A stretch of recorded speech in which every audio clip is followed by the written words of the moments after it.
Imagine that you're a soldier on a modern battlefield, often an urban area full of buildings and twisting maze-like corridors.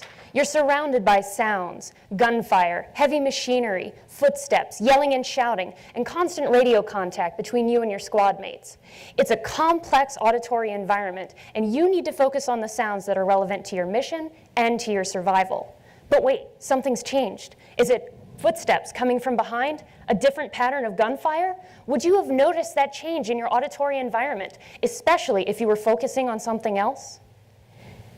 Change deafness is the failure to attend to relevant changes in our auditory environment. We see it every day in a host of real-life situations, from missing a general announcement in a crowded room to failing to hear the sound of an approaching car as we walk up to a crosswalk. We find change deafness in laboratory tasks with artificially simple sound scenes. We've found change deafness for speech, for music, for environmental noises, even when participants are trying to tell the difference between two sound scenes. One of the major questions in change deafness research is why we fail to notice these otherwise salient acoustic changes. Attention and other higher level cognitive factors play a role. If we're focusing our attention on a different task, change deafness increases. But attention alone is not enough to explain change deafness, as we still see it even when participants are explicitly trying to detect changes in auditory scenes. Because change deafness is such a prevalent problem and can have painful or even life-threatening consequences, we want to know, can we train people to become more aware of changes in their auditory environment? Our lab, in collaboration with the Army Research Laboratory, is testing the effectiveness of different training paradigms in reducing change deafness.